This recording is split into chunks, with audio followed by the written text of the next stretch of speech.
free study materials, daily YouTube videos, hot topics il weekly live classes, നിങ്ങൾക്ക് സംശയങ്ങൾ ചോദിക്കാം, online ക്വിസുകൾ, PSC ചോദ്യങ്ങളെ അടിസ്ഥാനപ്പെടുത്തി PSC പരീക്ഷാ മാതൃകയിലുള്ള മോക്ക് ടെസ്റ്റുകൾ, ഇമ്പോർട്ടൻ്റ് ആയിട്ടുള്ള ചാപ്റ്റേഴ്സിന്റെ PDF നോട്ട്സ്, എക്സാം അപ്ഡേറ്റുകൾ, PSC നോട്ടിഫിക്കേഷൻ, കൂടാതെ കേരള PSC എഴുതാൻ ആവശ്യമായ സ്മാർട്ട് ടിപ്സ് വെബിനാറിലൂടെ സിലബസ് എന്താണ്, എങ്ങനെ പഠിക്കണം, എവിടെ പഠിക്കണം, എങ്ങനെയാണ് ടൈം മാനേജ് ചെയ്യുക തുടങ്ങിയൊക്കെ ഫ്രീ ആയി ലഭിക്കുന്നതിന് ഞങ്ങളുടെ വാട്സപ്പ് ടെലിഗ്രാം ഗ്രൂപ്പുകളിൽ ജോയിൻ ചെയ്യുക.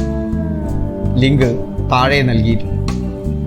ഈ യൂട്യൂബ് വീഡിയോയുടെ താഴെ ഡിസ്ക്രിപ്ഷൻ ബോക്സിൽ ലിങ്ക് നൽകിയിട്ടുണ്ട്. വാട്സപ്പ് ഗ്രൂപ്പിലോ ടെലിഗ്രാം ഗ്രൂപ്പിലോ ആ ലിങ്ക് ഉപയോഗിച്ചുകൊണ്ട് നിങ്ങൾക്ക് ജോയിൻ ചെയ്യാം. ഹായ് ഫ്രണ്ട്സ്, വിൻഡോജുവിലേക്ക് സ്വാഗതം. ഞാൻ രഘുനന്ദനൻ MP. അപ്പോൾ നവോത്ഥാന പ്രസ്ഥാനങ്ങളെക്കുറിച്ചുള്ള രണ്ടാമത്തെ ക്ലാസ്സാണ്. അതിൽ നമ്മൾ ഇന്ന് പഠിക്കുന്നത് അയ്യത്താൻ ഗോപാലൻ, ചട്ടമ്പി സ്വാമികൾ, കുമാരഗുരുദേവൻ. ഈ PSC ചോദിച്ച ചോദ്യങ്ങളിലൂടെ കടന്നു പോകുമ്പോഴും നിങ്ങൾക്ക് കാണാം ഡീപ്പായി PSC ചോദിക്കുന്നുണ്ട് പ്രിലിംസിന് തന്നെ. അതുകൊണ്ട് നവോത്ഥാന പ്രസ്ഥാനങ്ങളെക്കുറിച്ച് നമ്മൾ നമ്മുടെ SCRT ടെക്സ്റ്റ് ബുക്കിനപ്പുറത്തേക്ക് ഡീപ്പായി പഠിച്ചേ പറ്റൂ. അപ്പോൾ ചോദിക്കാൻ സാധ്യതയുള്ള ചോദ്യങ്ങൾ, ഇതുവരെ ചോദിച്ച ചോദ്യങ്ങളൊക്കെ ഉൾപ്പെടുത്തിയിട്ടുണ്ട്. അതിൽ ചട്ടമ്പി സ്വാമികളെക്കുറിച്ചുള്ള ചോദ്യങ്ങൾ കുറവായിരുന്നു. അയ്യത്താൻ ഗോപാലിനെ കുറിച്ച് ഒരൊറ്റ ചോദ്യമേ വന്നിട്ടുള്ളൂ. എങ്കിൽ പോലും ഈ ചട്ടമ്പി സ്വാമികളെ നമ്മൾ പഠിച്ചിരിക്കണം. മുൻകാലങ്ങളിൽ ചോദ്യങ്ങൾ വന്നിട്ടുണ്ട്, ധാരാളം ചോദ്യങ്ങൾ വന്നിട്ടുണ്ട്. വളരെ പ്രധാനപ്പെട്ട ഒരാൾ കൂടിയാണ്. താരഞ്ജനി പരിണയം എന്ന സംഗീത നാടകത്തിൻ്റെ കർത്താവ്. ആലോചിച്ച് നോക്കൂ, ആ ചോദ്യം വന്നു. അത് ആരാണ്? അയ്യത്താൻ ഗോപാലനാണ്. അപ്പോൾ നമ്മൾ ഓർക്കേണ്ടത് ഡീറ്റെയിൽ ആയിട്ട് തന്നെ നമ്മൾ പഠിച്ചു പോകണം എന്നുള്ളതാണ്. അയ്യത്താൻ ഗോപാലൻ, ദാസർജി എന്നൊരു പേര് കൂടിയുണ്ട് അയ്യത്താൻ ഗോപാലന്. എന്തൊരു പേര് കൂടിയുണ്ട്? ദാസർജി എന്ന പേര് കൂടിയുണ്ട്. ജനനം നമ്മൾ അയ്യങ്കാളിയുടെ അത്ര ഓർത്തിട്ടുണ്ടെങ്കിലും നമ്മൾ ഓർത്തു വെക്കണം, 1861 മാർച്ച് 3 ജന്മദിവസങ്ങൾ ചോദിക്കാറുണ്ട്. മരണം 1948 ജൂൺ 2 ബ്രഹ്മസമാജം, കേരളത്തിലെ ബ്രഹ്മസമാജത്തിന് നേതൃത്വം നൽകി. ബ്രഹ്മസമാജത്തിൻ്റെ ആദ്യത്തെ ശാഖ കോഴിക്കോട് സ്ഥാപിച്ചു. ബ്രഹ്മധർമ്മ വിവർത്തനം, ദേവേന്ദ്രനാഥ ടാഗോർ രചിച്ച ബ്രഹ്മധർമ്മം മലയാളത്തിലേക്ക് വിവർത്തനം ചെയ്തു. റാവു സാഹിബ് ബഹുമതി, 1917 ബ്രിട്ടീഷുകാർ റാവു സാഹിബ് എന്ന ബഹുമതി നൽകി ആദരിച്ചു. സുഗുണവർദ്ധിനി എന്ന് പറയുന്ന സംഘടന സ്ഥാപിച്ചു. സുശീല ദുഃഖം, താരഞ്ജനി പരിണയം എന്നൊക്കെ അദ്ദേഹത്തിൻ്റെ കൃതികളാണ്. ഇതൊക്കെ ഓർമ്മിച്ചു വെക്കാൻ നമ്മുടെ മെമ്മറി ടെക്നിക്കിൻ്റെ ക്ലാസ്സുകളുണ്ട്, ഫ്രീ ആണ്. നിങ്ങൾക്ക് നമ്മുടെ കമ്മ്യൂണിറ്റിയിൽ അംഗമായാൽ ആ കോഴ്സ് ഫ്രീ ആയിട്ട് അവിടെ ആക്സസ് ചെയ്യാം. Ayyathan Gopalan memorial higher secondary school കോഴിക്കോടാണ് സ്ഥിതി ചെയ്യുന്നത്. ഇനി നമുക്ക് ചട്ടമ്പി സ്വാമികളിലേക്ക് കടക്കാം. എന്നിട്ട് ചട്ടമ്പി സ്വാമികളുമായിട്ടുള്ള ചില ക്വസ്റ്റ്യൻസും പരിചയപ്പെടാം. യഥാർത്ഥ പേര് കുഞ്ഞൻ പിള്ള എന്നാണ്. കുഞ്ഞൻ പിള്ള എന്നാണ് ചട്ടമ്പി സ്വാമികൾക്ക് പേര്. ബാല്യകാല നാമം അയ്യപ്പൻ എന്നായിരുന്നു. ജനനം 1853 ആഗസ്റ്റ് 25 കണ്ണമൂല കൊല്ലൂർ, ഉള്ളൂർക്കോടാണ് വീട്. ഓർത്തു വെക്കണേ, പ്രധാനമാണ്. മരണം 1924 മെയ് 5 പിതാവ് വാസുദേവ ശർമ്മ, മാതാവ് നങ്ങേമ പിള്ള. വിശേഷണങ്ങൾ: കാഷായം ധരിക്കാത്ത സന്യാസി എന്നറിയപ്പെടുന്നത് ആരാണ്? ചട്ടമ്പി സ്വാമികളാണ്. കാവിയും കമണ്ഡലവും ഇല്ലാത്ത സന്യാസി എന്നറിയപ്പെടുന്നതും ചട്ടമ്പി സ്വാമികളാണ്. സർവ വിദ്യാധിരാജൻ, അതുപോലെ തന്നെ ഷൺമുഖദാസൻ. ഗുരുക്കന്മാർ: പേട്ടയിൽ രാമൻപിള്ള ആശാനായിരുന്നു ആദ്യത്തെ ഗുരു. ഹഠയോഗം പഠിപ്പിച്ചത് തൈക്കാട് അയ്യയാണ്. മർമ്മവിദ്യ പഠിപ്പിച്ചത് കുമാരവേലുവാണ്. സംസ്കൃതം, യോഗവിദ്യ, വേദോപനിഷത്ത് എന്നിവ പഠിപ്പിച്ചത് കല്ലിടെ കുറിച്ചി സുബ്ബജടാപാടികൾ. സന്യാസം സ്വീകരിക്കാൻ പ്രേരിപ്പിച്ചത് കല്ലിടെ കുറിച്ചി സുബ്ബജടാപാടികളാണ്. തമിഴ് വേദാന്ത ശാസ്ത്രവും തമിഴ് വ്യാകരണവും പഠിപ്പിച്ചത് സ്വാമിനാഥ ദേശികരാണ്. ജസ്റ്റ് ഒന്ന് ഓർത്തു വയ്ക്കുക. ശിഷ്യന്മാരിൽ ബോധേശ്വരനെ നിങ്ങൾ ഓർത്തു വയ്ക്കണം. പ്രധാന സംഭവങ്ങൾ: വിദ്യാധിരാജ എന്ന പേര് നൽകിയത് എട്ടര യോഗമാണ്. എട്ടര യോഗം. ഷൺമുഖദാസൻ എന്ന പേര് നൽകിയത് തൈക്കാട് അയ്യയാണ്. ഷൺമുഖദാസൻ എന്ന പേര് നൽകിയത് തൈക്കാട് അയ്യയാണ്. അതുപോലെ തന്നെ വിദ്യാധിരാജ എന്ന പേര് നൽകിയത് എട്ടര യോഗമാണ്. ജീവകാരുണ്യ ദിനമായാണ് ഇദ്ദേഹത്തിൻ്റെ ജന്മദിനം കേരള സർക്കാർ ആചരിക്കുന്നത് ആഗസ്റ്റ് 25. ഫ്യൂഡൽ വ്യവസ്ഥക്കെതിരെ പട്ടിണി സദ്യ സംഘടിപ്പിച്ചു. അയിത്തം അറബിക്കടലിൽ തള്ളണം എന്ന് അഭിപ്രായപ്പെട്ടു. തിരുവിതാംകൂറിൽ മൃഗബലി നിരോധിക്കാൻ പരിശ്രമിച്ചു. തിരുവനന്തപുരം ഗവൺമെൻറ് സെക്രട്ടേറിയറ്റിൽ ക്ലർക്കായിരുന്നു. അവിടെ കൂലിപ്പണിയടക്കം ചെയ്തിട്ടുണ്ട് സെക്രട്ടേറിയറ്റിൻ്റെ പ്രവൃത്തിക്ക്. ഇന്നത്തെ സെക്രട്ടേറിയറ്റിൻ്റെ നിർമ്മാണ പ്രവർത്തനങ്ങളിൽ പങ്കാളിയായി. പേട്ടയിൽ രാമൻപിള്ള ആശാന്റെ കുടിപ്പള്ളിക്കൂടത്തിൽ പഠിക്കുമ്പോഴാണ് ചട്ടമ്പി എന്ന് പേര് വന്നത്. ക്ലാസ്സിലെ ചട്ടങ്ങൾ റൂൾസ് പാലിപ്പിക്കുന്ന ക്ലാസ് ലീഡറായിരുന്നു. അല്ലാതെ ചട്ടമ്പിക്ക് ഇന്നത്തെ അർത്ഥമല്ല അന്നത്തെ അർത്ഥം. ചട്ടമ്പിയുടെ അന്നത്തെ അർത്ഥവും ഇന്നത്തെ അർത്ഥവും തമ്മിൽ മാറിപ്പോയിട്ടുണ്ട് കേട്ടോ. അപ്പോൾ ഇദ്ദേഹം ഒരു ചട്ടമ്പി ആയിരുന്നു എന്ന് വിചാരിക്കേണ്ട. ചട്ടങ്ങൾ റൂൾസ് പഠിപ്പിക്കുന്ന ആളാണ്. ഇപ്പം ചട്ടമ്പി എന്ന് പറഞ്ഞാൽ ചട്ടങ്ങൾ എന്താണ് എതിർക്കുന്ന ആളാണ്.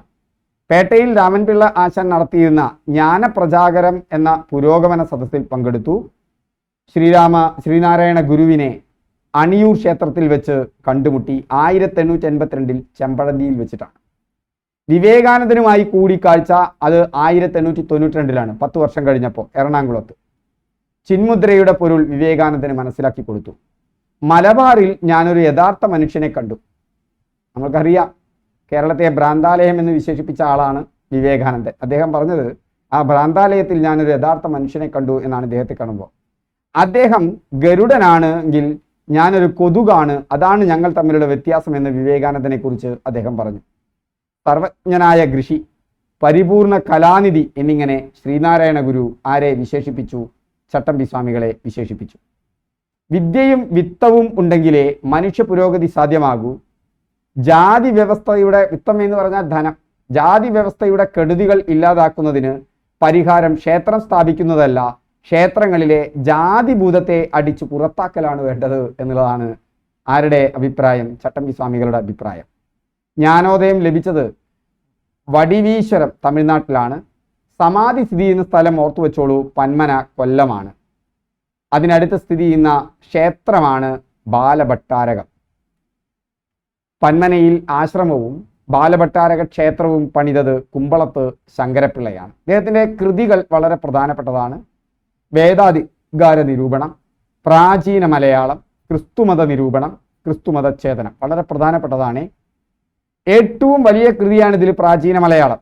പ്രാചീന കേരളത്തിലെ ജാതിരഹിത സമൂഹത്തെക്കുറിച്ച് പ്രതിപാദിക്കുന്ന പുസ്തകമാണ് പ്രാചീന മലയാളം. ഈ ജാതി വ്യവസ്ഥയ്ക്കൊന്നും വലിയ അർത്ഥമില്ലെന്നും ഇപ്പോഴത്തെ ജാതിയിലെ ശ്രേണിയിൽ ഏറ്റവും മുന്നിൽ നിൽക്കുന്ന ആളുകൾക്ക് കേരളത്തിൽ പ്രത്യേകിച്ച് അധികാരമൊന്നുമില്ലെന്നും ആ ജാതി വ്യവസ്ഥ കൊടികുത്തി നിൽക്കുന്ന കാലത്ത് പറഞ്ഞ ആളാണ് ചട്ടമ്പി സ്വാമികൾ. വേദാധികാര നിരൂപണത്തെക്കുറിച്ച് അഭിപ്രായപ്പെട്ടത് സ്വാമി വിവേകാനന്ദനാണ്. ബ്രാഹ്മണരല്ലാത്തവർക്കും വേദം പഠിക്കാമെന്ന് സ്ഥാപിക്കുന്ന ഗ്രന്ഥമാണ് വേദാധികാര നിരൂപണം. കേരളത്തിലെ ആദ്യത്തെ വേദഗ്രന്ഥ പഠനമെന്നും വേദാധികാര നിരൂപണത്തെക്കുറിച്ച് പറയാം. അപ്പോൾ മനസ്സിലായല്ലോ, പ്രാചീന മലയാളവും വേദാധികാര നിരൂപണവും ഓർത്തു വെക്കണം. ചട്ടമ്പി സ്വാമികളുടെ യഥാർത്ഥ പേരെന്തായിരുന്നു? കുഞ്ഞൻപിള്ള. വിളിപ്പേരാണ് അയ്യപ്പൻ എന്നുള്ളത് അല്ലേ. ചട്ടമ്പി സ്വാമികൾക്ക് വിദ്യാധിരാജ എന്ന പേര് നൽകിയത് ആരാണ്? എട്ടരയോഗം. തൈക്കാട് അയ്യയാണ് മറ്റൊരു പേര്. ഓർമ്മയുണ്ടോ? ഒന്ന് ഓർത്തു നോക്കൂ. ഇല്ലെങ്കിൽ ഓർമ്മയുടെ ക്ലാസ്സിൽ പങ്കെടുത്തോളൂ. ചട്ടമ്പി സ്വാമികളുടെ ഏറ്റവും വലിയ കൃതി ഏതാണ്? പ്രാചീന മലയാളം. ചട്ടമ്പി സ്വാമികളുടെ ജന്മദിനമായ ആഗസ്റ്റ് 25 കേരള സർക്കാർ എങ്ങനെയാണ് ആചരിക്കുന്നത്? ജീവകാരുണ്യ ദിനമായിട്ടാണ് ആചരിക്കുന്നത്. പ്രത്യക്ഷ രക്ഷാ ദൈവസഭ സ്ഥാപിച്ചതാരാണ്? സംഘടനകൾ വളരെ പ്രധാനമാണെന്ന് ഞാൻ പറഞ്ഞിട്ടുണ്ട്. സമാധാനത്തിന് ചട്ടമ്പി സ്വാമികൾ നിങ്ങൾക്കൊരു സംഘടനയും സ്ഥാപിച്ചിട്ടില്ല അല്ലേ, അതൊരു സമാധാനം ആയിട്ടിരിക്കുകയാണ്. പ്രത്യക്ഷ രക്ഷാ ദൈവസഭ സ്ഥാപിച്ചത് ആരാണ്? കുമാരഗുരുദേവനാണ്. കുമാരഗുരുദേവൻ ആരംഭിച്ച പ്രസ്ഥാനം തിരിച്ചു ചോദിച്ചു, അതേതാണ്? പ്രത്യക്ഷ രക്ഷാ ദൈവസഭ. അപ്പം പ്രത്യക്ഷ രക്ഷാ ദൈവസഭ പൊയ്കയിൽ ഗുരുദേവൻ തന്നെയാണ് പ്രത്യക്ഷ രക്ഷാ ദൈവസഭ സ്ഥാപിച്ചത്. സ്ഥാപിതമായത് 1909 1909 മറ്റൊരു പ്രത്യേകത കൂടിയുണ്ട്. എന്താണ് ഓർമ്മയുള്ളവർ? കഴിഞ്ഞ ക്ലാസ്സിൽ നമ്മൾ എടുത്തതാണ്, ഒന്ന് കമൻറ്റ് ചെയ്ത് നോക്കൂ. ആസ്ഥാനം ഇരവിപേർ തിരുവല്ലയാണ്. അമരകുന്നും ഉണ്ട്. ആദിയാർ ദീപം ഇതിലെ പ്രധാന പ്രസിദ്ധീകരണമാണ്. ഓർത്തിരിക്കണം കേട്ടോ, ഡീപ്പായി ചോദിക്കുന്നുണ്ട്. പൊയ്കയിൽ യോഹന്നാന് ലഭിച്ച ആത്മീയ അപരനാമമാണ് കുമാര ഗുരുദേവൻ. പൊയ്കയിൽ യോഹന്നാന് പ്രത്യക്ഷ രക്ഷാ ദൈവസഭ അദ്ദേഹം സ്ഥാപിച്ച സ്ഥാപനമാണ്. മറ്റേ ഓപ്ഷനിൽ വന്ന അതുകൂടി നമുക്ക് നോക്കാം. ഓപ്ഷനിൽ മറ്റു കുറച്ചെണ്ണം വന്നിരുന്നല്ലോ. യോഗക്ഷേമ സഭ VT ഭട്ടതിരിപ്പാടാണ്. സമത്വ സമാജം വൈകുണ്ഠസ്വാമികളാണ്. തിരുവിതാംകൂർ ചേരമർ മഹാജനസഭ പാമ്പാടി ജോൺ ജോസഫാണ്. പ്രത്യക്ഷ രക്ഷാ സഭ ദൈവസഭ കുമാര ഗുരുദേവൻ. അപ്പം കുമാരഗുരു, പൊയ്കയിൽ യോഹന്നാൻ, പൊയ്കയിൽ അപ്പച്ചൻ എന്നൊക്കെ അറിയപ്പെടുന്നത് ഈ കുമാരഗുരു തന്നെയാണ്. ബാല്യകാല നാമം കുമാരൻ എന്നൊക്കെ ആയിരുന്നു. 1879 ജനനം. ഇരവിപേരൂർ പത്തനംതിട്ടയിലാണ്. 1939 ജൂൺ 29 മരണം. പ്രത്യക്ഷ രക്ഷാ ദേവസഭ PRDS ദളിതർക്ക് പ്രത്യേക പള്ളി സ്ഥാപിക്കുന്നതിന് വേണ്ടി പരിശ്രമിച്ചു. ആസ്ഥാനം ഇരവിപൂർ. ദ്രാവിഡ ദളിത് ആശയം അതെന്താ? ക്രൈസ്തവനും ഹിന്ദുവുമല്ലാത്ത ദ്രാവിഡ ദളിതൻ എന്ന ആശയം കൊണ്ടുവന്നു. വാകത്താനൻ ലഹള ക്രിസ്തുമതത്തിലെ വിവേചനങ്ങൾക്കെതിരെ കോട്ടയത്ത് വാകത്താനത്ത് വെച്ച് ബൈബിൾ കത്തിച്ചു. അദ്ദേഹത്തിൻ്റെ ചില സമരങ്ങൾ നിങ്ങൾ ഓർത്തു വെക്കണം. ചോദിക്കാറുണ്ട്. അടിലഹള, വാകത്താനൻ ലഹള, മുണ്ടക്കയം ലഹള, മംഗലൻ ലഹള, കൊഴുക്കുംചിറ ലഹള, വെള്ളനാടി സമരം. നമുക്ക് സ്മാർട്ടായിട്ടൊന്ന് ഓർത്തു വയ്ക്കാം. അടിലഹള, വാകത്താനൻ ലഹള, മുണ്ടക്കയം ലഹള, മംഗലൻ ലഹള, കൊഴുക്കുംചിറ ലഹള, വെള്ളനാടി സമരം. അപ്പോൾ ഈ ലഹളകളൊക്കെ നമ്മൾ ഓർക്കുമ്പോൾ നമ്മൾ ഇയാൾ നടത്തിയതും ലഹളയാണ്. 90-ാം ആണ്ട് ലഹളയൊക്കെ അയ്യങ്കാളിയും നടത്തിയിട്ടുണ്ട്. അപ്പം അടി, വാഗ, മുണ്ട, മംഗലം, കൊഴുച്ചിറ, വെള്ളം. അപ്പോൾ നോക്കൂ, നമുക്കിതിലെ ചില ഇതെടുത്തിട്ട് നമുക്ക് എങ്ങനെ ഓർത്തു വയ്ക്കാം. അടി, വാഗ നിങ്ങൾ കണ്ടിട്ടുണ്ടല്ലോ. വാഗമരത്തിൻ്റെ വടിയെടുത്ത് അടിക്കുകയാണ്. മുണ്ടക്കയം, മുണ്ടെടുത്തുള്ളവർക്ക് എല്ലാവർക്കും അടിയാണ്. മംഗലം, കല്യാണം നടക്കുന്ന സ്ഥലത്താണ് ഈ അടി നടക്കുന്നത്. ഇതൊന്നും അദ്ദേഹത്തെക്കുറിച്ച് പറയരുത്, നമ്മൾ ഓർക്കാൻ ഒന്ന് പറയുന്നു. കൊഴുക്കുംചിറ, അടി കൊഴുത്തു. വെള്ളനാടി, വെള്ളം മുണ്ടെടുത്തവർക്കാണ് അടി. അപ്പം കല്യാണം നടക്കുകയാണ്, മംഗലം നടക്കുകയാണ്. ആ മംഗലം നടക്കുന്നിടത്ത് കുമാരഗുരു വരികയാണ്. അപ്പം അവിടെ കുറേ ഒരു മിശ്ര വിവാഹമാണ് നടക്കുന്നത്. അതിനെതിരെ കുറേ മാന്യന്മാർ വെള്ളം മുണ്ടെടുത്ത് വന്നു. അവരെ മുഴുവൻ വാഗ കൊണ്ട് അടിച്ചു. നല്ല കൊഴുത്ത് തടിച്ച വെള്ളം മുണ്ടെടുത്ത് വന്ന ആളുകൾക്കായിരുന്നു അടി എന്നാലോചിച്ചാൽ മതി. അപ്പം മംഗലം നടക്കുന്നിടത്താണ് ജസ്റ്റ് ഒരു കഥ ഉണ്ടാക്കുക നിങ്ങളുടെ രീതിയിൽ. എന്നിട്ട് ഇതൊന്ന് കളർഫുള്ളാക്കിയിട്ട് ഈ വടിയൊക്കെ നിങ്ങൾ പോകുമ്പോൾ വലിയൊരു വടി, നമ്മളത് സങ്കല്പിക്കുമ്പോൾ നമ്മൾ മനസ്സിൽ ചിത്രങ്ങളായിട്ട് കാണണം. വലിയ വടി, ഓക്കെ, വലിയ വടി കൊണ്ടാണ് കുമാരഗുരു അടിക്കുന്നത്.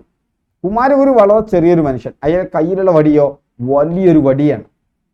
എന്താ ആ വടി എന്ന് പറഞ്ഞാൽ സത്യം കാണുന്ന വടിയാണ്. അങ്ങനെ ആലോചിച്ചാൽ മതി. ആ അടി കൊടുക്കുകയാണ് ഒരു കല്യാണത്തിന്. അവിടെ വെറുതെ ഒരു കഥ ഉള്ള കഥയല്ല, നമ്മളൊരു കഥ ഉണ്ടാക്കുകയാണ്. ഒരു കല്യാണം നടക്കുകയാണ്, അവിടെ ഒരു ലഹള നടക്കുന്നുണ്ട്, ഒരു മിശ്ര വിവാഹമാണ്. കുറച്ച് മാന്യന്മാർ വെള്ളമുണ്ടെടുത്ത് വന്ന് എന്ത് ചെയ്യാണ്, അത് എതിർക്കുമ്പോൾ അവർ കൊഴുത്ത് തടിച്ചവരാണ്. അവരെ വലിയൊരു വടിയെടുത്ത്, വാഗമരത്തിൻ്റെ വടിയെടുത്ത് അടിക്കുക. യെസ്, ഇപ്പോൾ വാഗയൊക്കെ മനസ്സിൽ കാണണേ, എന്നാലേ നടക്കുള്ളൂ കേട്ടോ. യുദ്ധവിരുദ്ധ ജാഥ നടത്തി. ഇത് ചോദിച്ചിട്ടുണ്ടേ. 1-ാം ലോക മഹായുദ്ധകാലത്ത് മാരംകുളത്ത് നിന്ന് കുളത്തൂർ കുന്നിലേക്ക് യുദ്ധവിരുദ്ധ ജാഥ നടത്തി. സമാധാനം, ലോകത്തിന് സമാധാനം. അദ്ദേഹം എഴുതിയ മുദ്രാവാക്യം ഇന്നും പ്രസക്തമാണല്ലേ. മുഖപത്രം ആദിയാർ ദീപം. സാമ്പത്തിക സ്വാതന്ത്ര്യം. സഭയ്ക്ക് പുറത്തു നിന്ന് മറ്റാരുടെയും സാമ്പത്തിക സഹായം പ്രത്യക്ഷ രക്ഷാ ദൈവസഭ സ്വീകരിക്കാറില്ല. നിന്റെ നുള്ളരിയും ചില്ലിക്കാശും കൊണ്ട് സഭ വളർത്തുക. അവനവൻ്റെ കാലിൽ ഉറച്ചിട്ട് വേണം വളരാൻ, മറ്റുള്ളവരുടെ സഹായം തേടരുത്. ശ്രീമൂലം പ്രജാസഭാംഗത്വം. ആരെ പോലെ? അയ്യങ്കാളിയെ പോലെ ഇദ്ദേഹത്തിനും ശ്രീമൂലം പ്രജാസഭയിൽ അംഗമായിരുന്നു. 1921-ലും 1931-ലും. അയ്യങ്കാളി സ്കൂൾ സ്ഥാപിച്ചതുപോലെ ഇദ്ദേഹവും സ്കൂൾ സ്ഥാപിച്ചിട്ടുണ്ട്. ഇംഗ്ലീഷ് മീഡിയം സ്കൂളായിരുന്നു. സർക്കാർ അനുമതിയോടെ തിരുവിതാംകൂറിൽ അയിത്ത ജാതിക്കാർക്കായി ആദ്യത്തെ ഇംഗ്ലീഷ് മീഡിയം സ്കൂൾ സ്ഥാപിച്ചു. കുമാരഗുരുവിനെ കുറിച്ചുള്ള കൃതികൾ കൂടി കേട്ടോളൂ. MR രേണുകുമാർ, പൊയ്കയിൽ യോഹന്നാൻ, രത്നമണികൾ, പൊയ്കയിൽ അപ്പച്ചൻ, THP ചെന്താരശ്ശേരി.